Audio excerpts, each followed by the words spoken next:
I did on my end unmute you all because I'm willing for this to be interactive.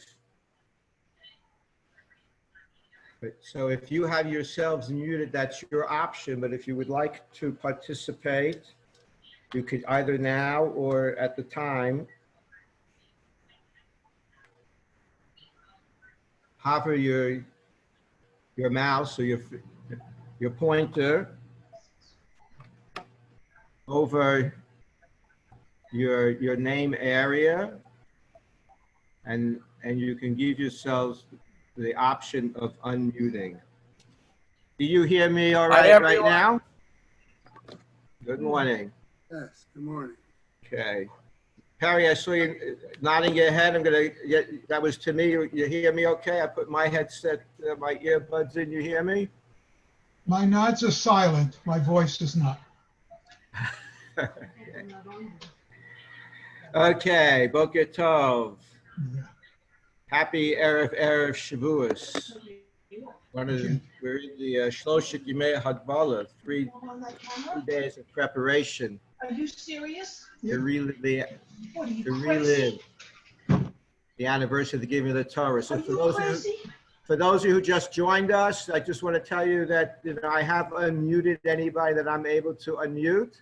So if you do have background noise, then you might want to mute your microphone now. And if you want to participate, answer questions, you can unmute.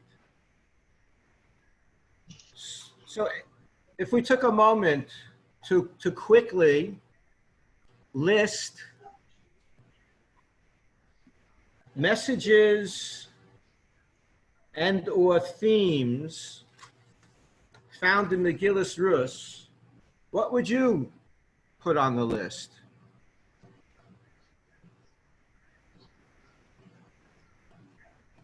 Dedication. Okay, good, valid. Anybody else? Okay, I see a lot of microphones are muted. And I started to jot down a list to myself. I use a different word for the one that Perry identified, but not necessarily in any priority order, although I'll put the first one in a way that's related to what Perry said. Responsibility. We see perhaps a lack of responsibility by Elimelech, who left. So now, I am going to actually mute because I hear my own echo coming through your microphone. So when you want to speak, just feel free to unmute yourselves. I'm giving you that permission. And we see a lack of responsibility from Elimelech when he left Israel, a lack of responsibility because he was a leader, a lack of responsibility because he was wealthy. He could have held out, most likely, but he leaves the people. And a tremendous amount of responsibility that Ruth takes, eventually on herself, specifically in terms of her mother-in-law, Naomi. Naomi also takes on a degree of responsibility, somewhat limited by her feeling uncomfortable in her what is now a new surrounding. It's where she came from, but she's been absent and not on the best reasons of being absent, and now coming back and feeling uncomfortable. There are messages of kavod, of respect, courage, gerut, conversion, dealing with sorrow, perseverance, chesed, kindness, what it is to feel like a stranger. For Ruth, a total stranger. For Naomi, somehow a stranger in her own land. Messages about taking risks, and particularly for others. Forgiveness, community support, the ability to reconnect. Specifically, tzedakah aspect of chesed. And yet one more, at least, which we'll talk about momentarily. So that's a pretty long list. Many years ago, I took a course in speed reading, and I believe it was in that course, if not something similar, in which they advised the person, say you want to read a book, to read the beginning of the very beginning and the very end first, and then go back and read the whole book. So there's a certain grounding, I guess, that you get. I mean, it might not be the best thing in a mystery, but a certain grounding you get of the whole story. So I thought maybe we should take a look at that when it comes to Rus. You know, the beginning sets the setting. Never will come back to what it's actually setting, but it starts out with the words Vayhi bimot shvot hashoftim. It came about in the days of the judgment of the judges. Vayhi ra'av ba'aretz. There was a famine in the land. Vayelech ish mi beit lechem Yehuda. Because of that famine, a man from Beit Lechem in the tribe of Yehuda went Lagur to live, at least temporarily, B'stei Moab, in the fields of Moab. He went and he took with him his wife and his 2 sons. And then the next pasuk goes on to identify the family, that it was Elimelech and his wife was Naomi, and he gives the names of his sons, Machlon and Kilion, who were from the tribe of Ephraim in Beit Lechem, Yehuda. What's the end of the story? So at the end of the story, the last few psukim tell us that the neighbors were excited, you know, the same people who maybe looked askance at Naomi when she first came back into town. The neighbors were excited for the birth of the child to Ruth and Boaz.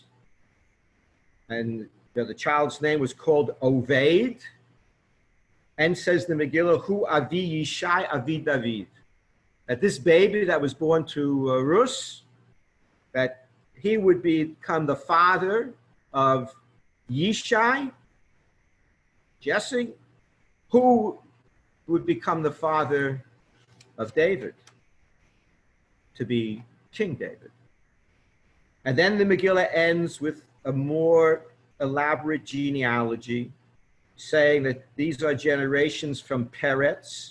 Peretz gave birth to Chetzron. Chetzron gave birth to Ram. Ram to Aminadav. Aminadav to Nachshon. And Nachshon gave birth as the father to Salma. And Salma also was the father of Boaz. And Boaz, and together with Ruth, you know, gave birth to Oved, and again, Oved gave birth to Yishai, and Yishai gave birth to David. So when you look at the end of the Megillah, what's the end of the Megillah telling us? That somehow this is a story about the destiny of the Jewish people, about the establishment of a form of leadership not known to date in the Jewish community that would lead to the kingship. We start with Bnei Yisrael being led in some fashion by the judges, by the Shoftim, but we end with the precursor to Malchut, to kingdom. Of Moshe Eisman, in an essay, calls this Megillah really a process of transition. Transition that became necessary because the form of leadership of team was not effective enough. Didn't have the same authority. The judges usually came on the scene when they needed to rescue Bnei Yisrael from an impending danger, from an enemy. And when they succeeded, they from people's mind, unlike a king who's always present.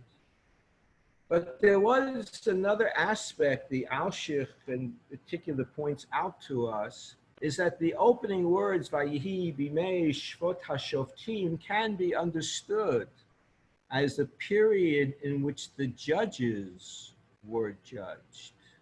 And notes the Alshich that a famine came to the land. A famine is not usually the result of following all the mitzvahs meticulously, making all the best decisions. But the fact that our people, at least in the region of Bethlehem, experienced a difficult famine is in some way connected to maybe some weakness in the ability of the shoftim, of the judges, to be able to lead Israel in the way that Israel needed to be lived. And so we're given an insight that this is a period of transition for which the resolution will be David, King David. And he will be from the tribe of Yehuda. And it will be, as Yaakov predicted and blessed, that Lo Yasur Shevet Yehuda, that the true legitimate kings and human leadership of the Jewish people will be through the house of David. And ultimately, right now, we're looking for that person, the anointed one, who's called Mashiach. Every king was anointed. They'll use that appellation for time of redemption to have another king of Israel who will be the Mashiach in his lifetime.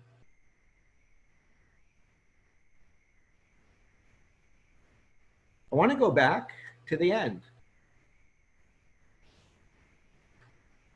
Very near to the psukim, to the verses that I shared with you at the very end of the Megillah. There are 4 chapters in the Megillah. So I read for you the last several, or shared with you the last several verses in the Megillah. But if we back up a little bit more, that the Megillah ends with Pasuk Kafbet 22. If we go back to Pasuk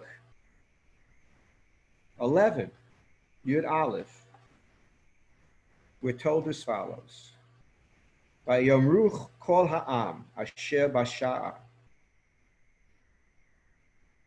This is already when Boaz has explained to another relative of the family that they should take responsibility for the house of Machlon, the son of Elimelech, who also died while being in the land of Moab, that they should take responsibility and redeem the property that Naomi and Elimelech sold when they left.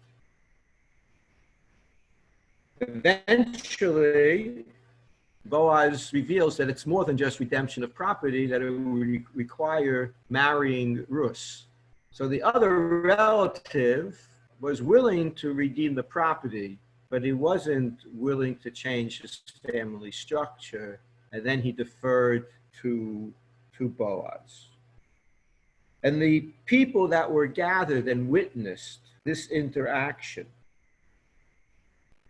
offered a prayer that this woman, Rus, coming in to the nation of the Jewish people, coming in to the house of Boaz, of the tribe of Yehuda, that this woman should be kirachel uchileah. They should be like Rachel and Leah, asher banu shtehem et Beit Yisrael, who both of them built the nation of Israel. And they go on. They go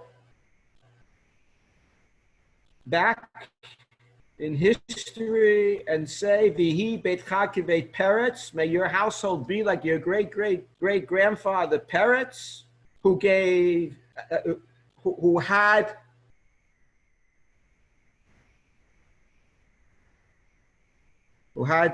child through Tamar, his daughter-in-law. And then that follows. It says that Boaz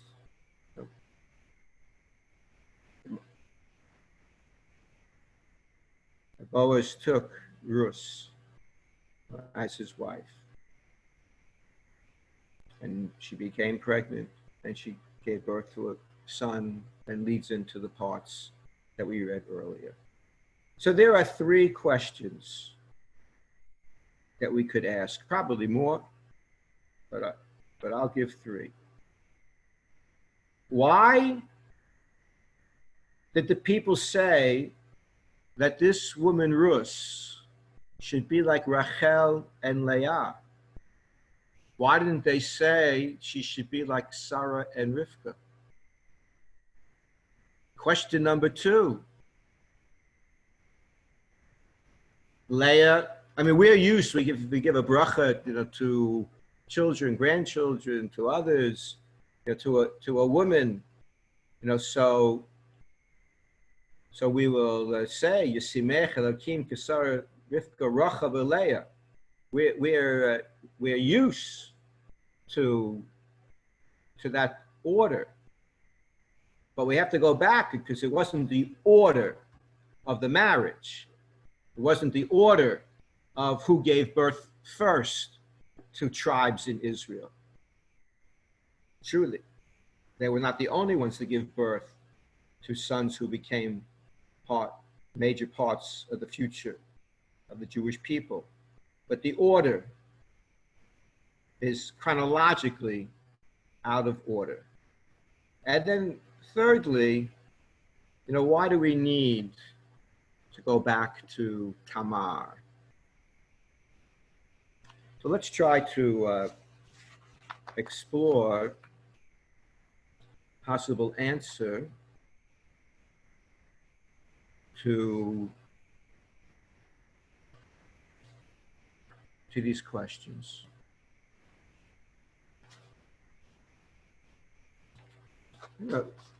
If I were to ask you, certainly debatable, I think, but curious, maybe some of you will unmute your mics and offer an answer. But the question is, for what should we remember Rachel? Or what should our foremother Rachel be most noted by? Anybody?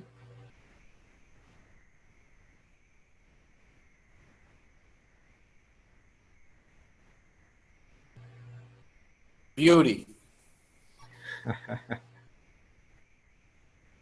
Well, I would agree with beauty, but it would be the internal beauty.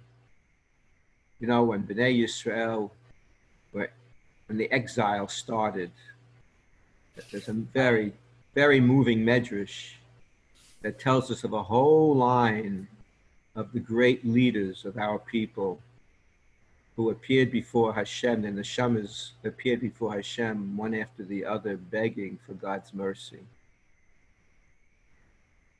Abraham was not successful.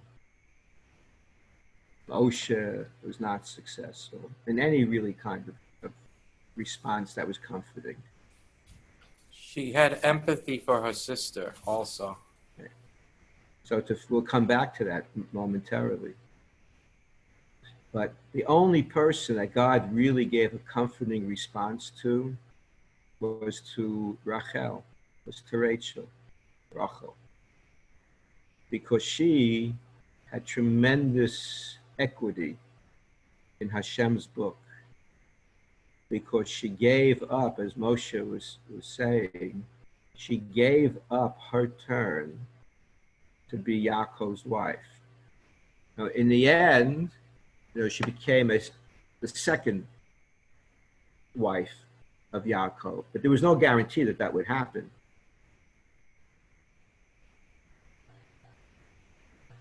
So she gave up, according to the Medrash, that Yaakov and Rachel understood the nature of Lavan, and they knew that he was dishonest, a scammer, and they anticipated that he would try to do something to switch the brides, since Rachel was the younger sister. And so they had a password. Interesting, for us, passwords is such a common part of, language and daily life. I'm not sure exactly the role they played in the lives of the Rabbanim of the Medrash. But when push came to shove, and indeed it came to the fact that Yaakov that Lavan had made sure his daughter Leah was dressed up to stand under chuppah as the veiled and disguised bride to be, that Rachel did disclose the secret. And that earned her great schus. And there were two reasons that, I believe it's Rav Eisenman identifies, that Rachel was motivated to share something that could have made and did, to a degree, make a difference in the happiness of Rachel's life. Number one, she could not stand by and see her sister embarrassed. She had the opportunity to prevent that embarrassment, and she did. And secondly, she shared the mission with her sister Leah of building the Jewish people. She respected the role that Leah would play in that mission. Baruch Hashem, she was also given a chance to play that role. So because of the merit that Rachel exhibited about being concerned for the welfare of another, for being concerned not to cause in any way to be a partner in causing embarrassment, because she could prevent the public embarrassment of her sister, and for being dedicated to the united goal of a B'nai Yisrael, her name is mentioned first. And we preserve that in our bracha that we give to women, to girls. So that possible answer for our first two questions. Why Rachel and Leah and not Sarah and Rivka? Why Rachel before Leah? The third question about Tamar. Tamar also was willing to suffer loss. Easily arguable more loss than even Rachel. Rachel gave up her ability to be Yaakov's wife, but Tamar was willing to give up her life. She was impregnated by a Yehuda who didn't recognize who she was because she was disguised. And when it became known that she was pregnant, while she was supposed to be a woman, a daughter-in-law in waiting to marry another son, or maybe even other relative within the family, and that was never materializing, and she decided to take some type of action, again, pre-Torah time, so much less restriction than there is today. So they had a sexual union, And when revealed that Tamar obviously had deviated from the code that was being followed by the family at that time, so Tamar, it was decreed, should be executed for her violation of the related marital bond. She did not speak up directly. She did not identify Yehuda as being the father of the child that she was carrying. She just said that who was the owner of these items that were left as security with her is the father of the child. It was Yehuda who decided to go public. It wasn't Tamar who forced the information to be public. So she too was a woman who protected others from embarrassment. She also was a woman who took a bold step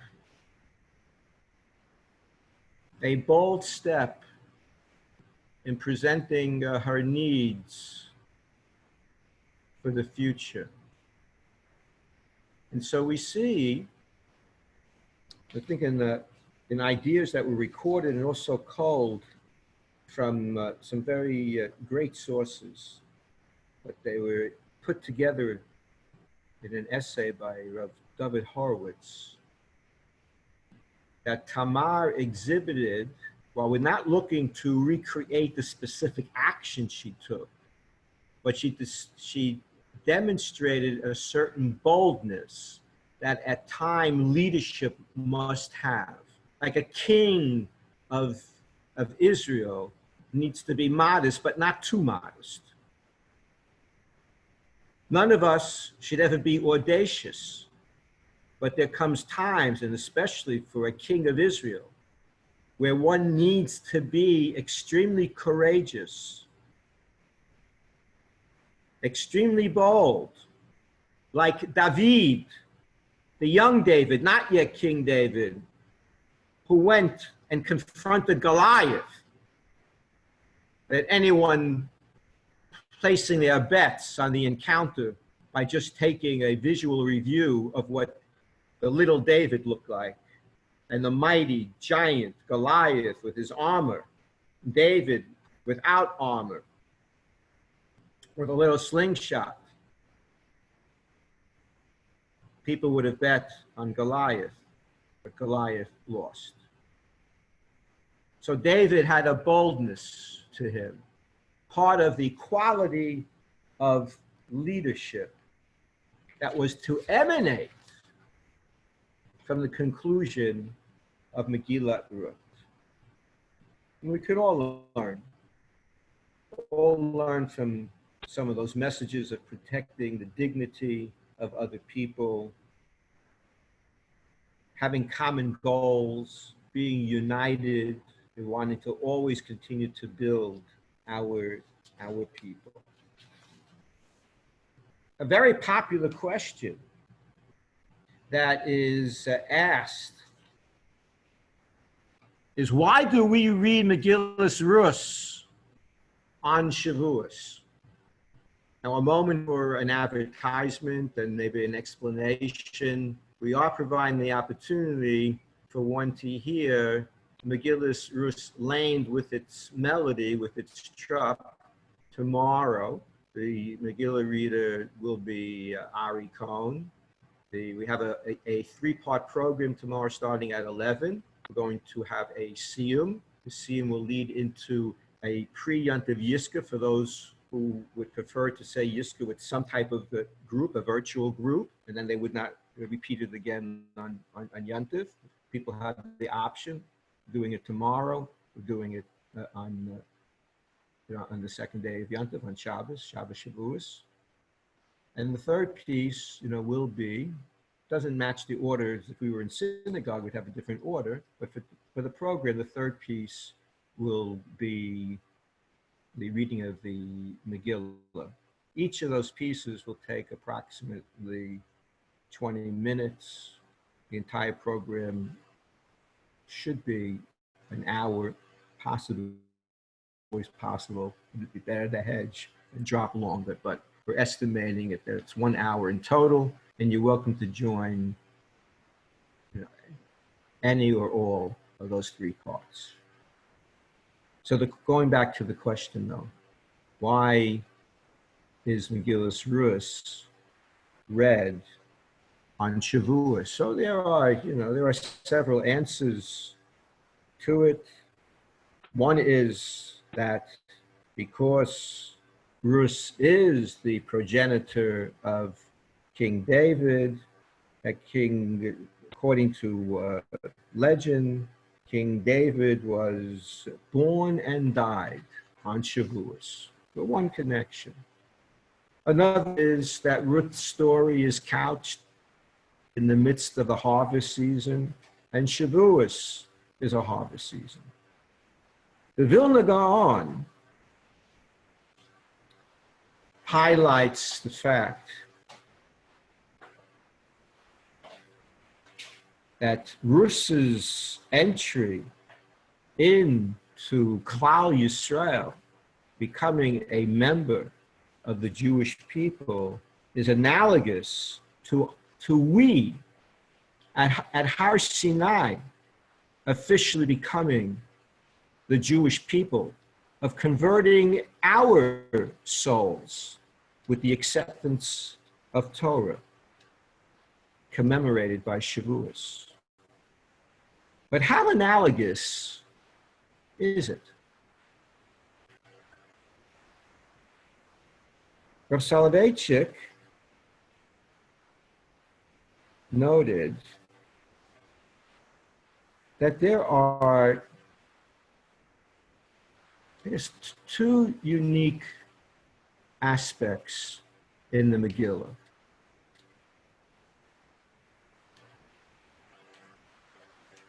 If I were to ask you, I am asking you, again, you have the option of unmuting if you want to give an answer. So which parsha or parshas in the Torah might you highlight of being parshas that are connected to gerus, to conversion? So we have some legal portions about treatment of a ger. The word at some other time merits more exploration. We know that you need to be Jewish to eat Korban Pesach. But in terms of narratives, we have a tradition of identifying 2 different parshas for being connected to gerus conversion.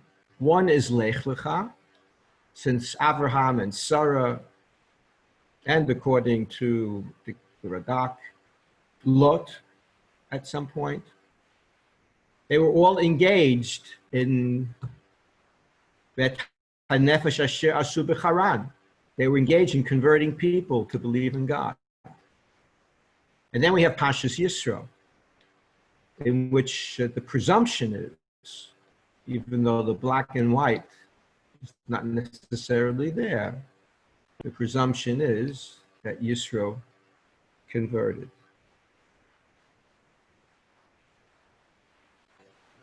The Megillah of Rus gives more details of what a conversion would look like, should look like, than either one of those parshas that I mentioned or even alluded to with the other remarks. So that gerus, conversion, is a main and a unique feature of the book. We could argue that probably easily that if you want to say in terms of the quantity of psukim, probably more verses talk about the chesed in the story than they do about the conversion. But the uniqueness would focus more, firstly, on the conversion. And then secondly, something that It's possible that every one of us has done it without even knowing that we did it, and some of us do it every year. And it's in one of its examples that I'll share, although we did not necessarily do it this year.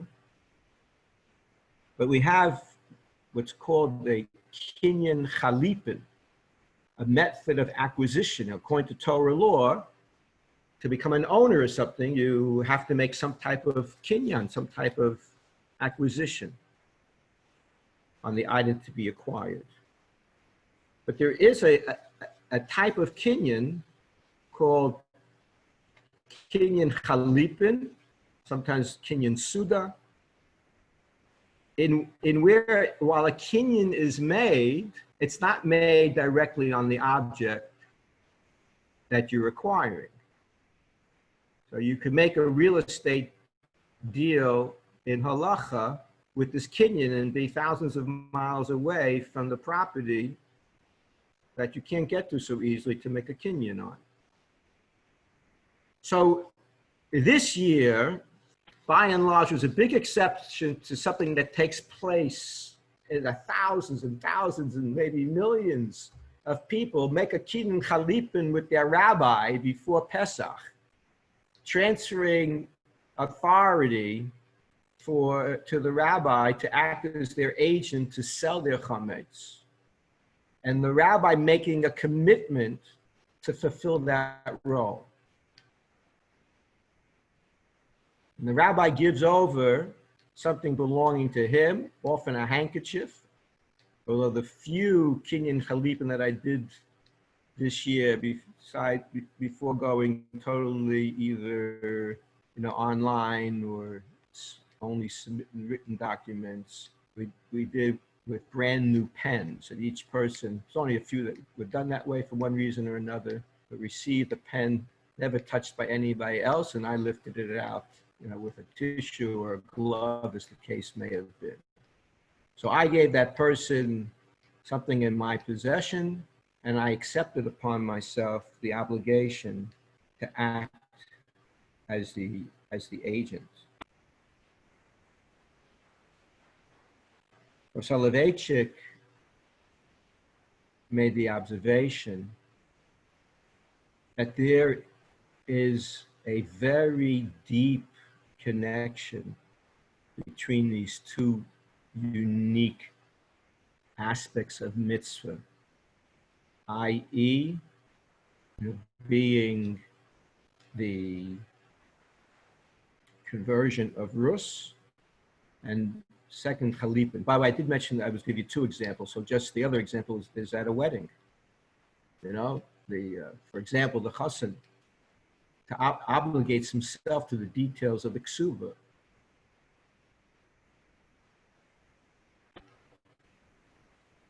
So we have a kinyan chalipin there. Rashi discusses this. Who should actually own the item when they do the kinyan, also a topic for another time. So what's the connection between these two mitzvahs of highlight? So let's look at the Rambam a little bit. The Rambam, when he discusses the process of gerus, says as follows: Ketzad mikablin gerei hatzedek. What is the process for which we can welcome righteous converts into the Jewish people? And he continues to say, when a potential convert comes, we have to check him out a little bit, make sure that he's a decent fellow. And then we ask him, what makes you interested in converting? And we tell him, do you really know what you're getting into? Did you notice that what Khomeini has said lately about Jews and other people, and the anti-Semitic remarks and cartoons, statements that are being made about the Jews? It's not a picnic to be a member of the Jewish community. And Im Amar Ani Yodea ve'eni Kedai says, I know all this, and I feel myself not even worthy to be A Jew, the Kaplin Miyad, we accept him immediately with that response, even though there's more to it. And certainly our regiment for conversion follows more precautions, and we could say is more machmir than what the Rambam lists. Becomes part of discussion in the contemporary scene. And then the Rambam goes on to say that the next stage, Modi'ino to Ikre Hadat. So we have to make sure that he knows some of the essential beliefs of being Jewish. Specifically, Yichud Hashem, the unity of Hashem, that there is only one Hashem, there are no other gods, and God is not divided. There's not a God for the good and a God for what we call bad. There's one Hashem, and that's it. The Isur Akum. And you can't worship foreign gods. Little parenthetical information for our discussion that one elaborates on this matter. And then we have to inform the convert, this very interesting, famous statement. Miksat mitzvot kalot or mitzvot chamurot. We have to let him know some of what people would consider the easier mitzvahs to fulfill and some of the mitzvahs that are harder to fulfill. Again, we go beyond that today, but the Rambam speaks about the bare essential. But I think the broader question that we're exploring now might help us to understand why. Please remind me to mention that if I seem to be ignoring it as we get closer to the end.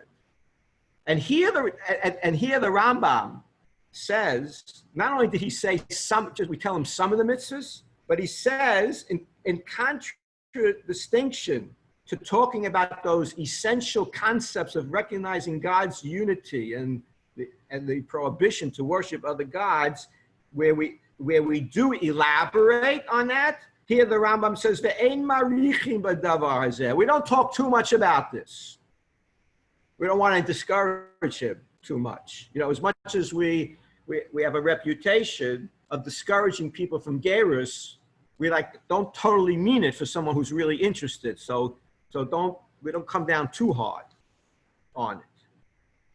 And then says the Rambam,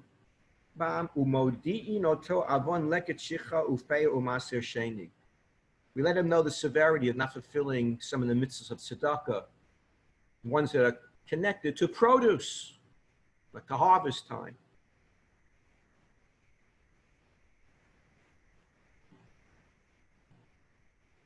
So this becomes significant that the mitzvahs, the positive mitzvahs that the Rambam identifies are these mitzvahs that we would place them in the category of chesed, the tzedakah chesed obligations. Rav Soloveitchik noted the following. When it comes to the connection of this unusual kinyan chalipin, a kinyan of exchange,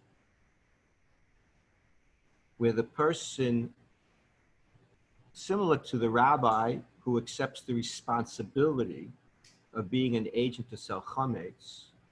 In other words, it's not just a kinyan, a form of acquisition to buy that condo that might be thousands of miles away from where the new owner is located, but that kinyan works on accepting obligations and obligations that go into the future.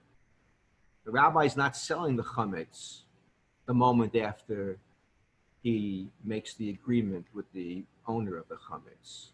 The chassan cannot limit himself to the moment of the wedding or the signing of the ksuba. He obligates himself into the future. And that's what conversion is. It's a conversion that requires one to make a solid commitment going forward. Rav Soloveitchik notes, and you could see it from the language of the Rambam also, that the first commitment is actually really to the nation of Israel. As does Ruth say to Naomi, Amech Ami, your nation is my nation. And then there's the commitment to the mitzvahs. I did ask earlier of whether or not Ruth's conversion is really analogous to the conversion experience at Har Sinai. Rav Soloveitchik's answer is no, not really.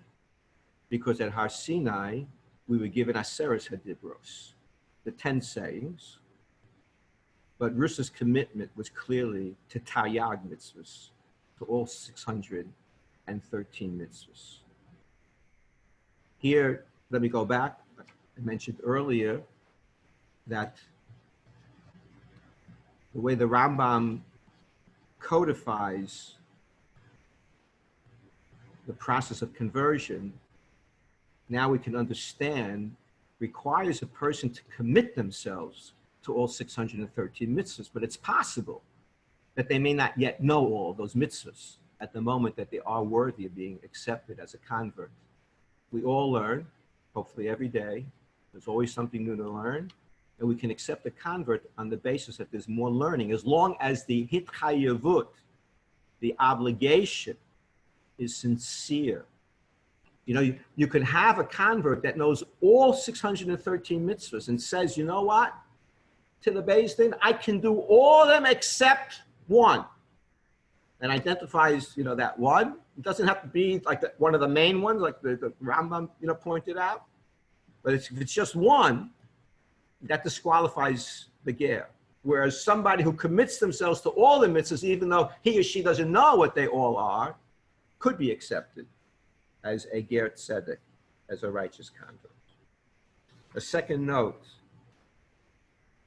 on mitzvahs that we find in Megillas Rus, because the mitzvahs that Rus herself was engaged in the field, she was the beneficiary of the mitzvahs that were available to her in extra measure beyond the requirement of halacha, as Boaz ultimately offered and instructed his staff. But those were mitzvahs of chesed, the very same mitzvahs that would apply to regular individuals. The Rambam list that leave in the corner of the field, forgotten sheaves, if some fall. All these mitzvahs that we have to leave for those who are in need are the ones in the Megillah and the ones that the Rambam mentions. And Rav Soloveitchik says, because conversion is like a good translation. There are some words very, very hard to really capture in their translation. You know, one of the best translations of a Hebrew word is Passover, the holiday of Passover, from Pesach. You know, that's a great translation. That's really, you know what happened. God passed over the Jewish homes as the plague of the firstborn was being executed. So this conversion means really to convert our soul. It's not what we fill out on an information form about what our religion is, if we have such a form, but we have to convert our soul, because our nature is to keep what we have. Related to that is a statement in the Gemara in Bava Metzia, Rotze Adam bekav shelo b'tisha kavim shel chaveiro. A person wants what he produced, what's his, more than he wants 9 times as much from somebody else. By the real core of human nature is to be very protective of our turf and our possessions and not to give them out. And I wasn't even realizing that I'm holding my fist tight as which is a great symbol, because the mitzvah of tzedakah in the Torah is at what point discussed in the context of patoach tiftach. Open up your hand, let go of your grasp, and to share with others. A convert, to be a ger tzedek, a righteous convert, you have to overcome the nature to keep things to ourselves and be willing to share. Making this commitment, symbolized by the kinyan at the end of the story where Boaz takes off his shoe to indicate his commitment to both redeem Elimelech's property and to marry Rus. It's not just a commitment to acts. It's a commitment to feelings. It's a commitment to traits. Conversion requires an obligation to have midot tovot, to have good traits. There's an opinion in the Medrash which says that Rus and Orpah were sisters, not just quote unquote sister-in-laws, that they were of the same father. They were both princesses at one time. And Rav Soloveitchik asked, so what made it that Rus was willing to go through and to want to join Naomi, both in religion and in people and in location? And Orpah, despite her initial willingness to consider it, turns around and heads home. What was the difference? That Rus was willing to make this commitment on the future and to change her nature. And Orpah was not willing to change what she felt was acceptable human nature. Every one of us, as a Jew, has to have midot tovot. So these are messages of Megillas Rus. And as we prepare ourselves to observe the anniversary of Matan Torah, the giving of the Torah, we recommit ourselves to really living the values of Torah, which are not just actions, but they are also midot, how we behave. And obviously there are at many times connections between traits that need to be manifested in actions.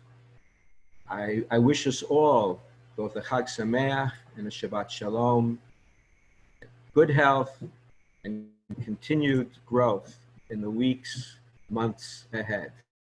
And I do have to take note of my niece from Israel, who certainly, when I saw you on, very earlier on, definitely was a surprise, a very pleasant surprise, Devorah. You and your family should have a beautiful Yom Tov. Okay, I'm going to sign us off because I think there is another class coming up on the same station. So thanks for joining.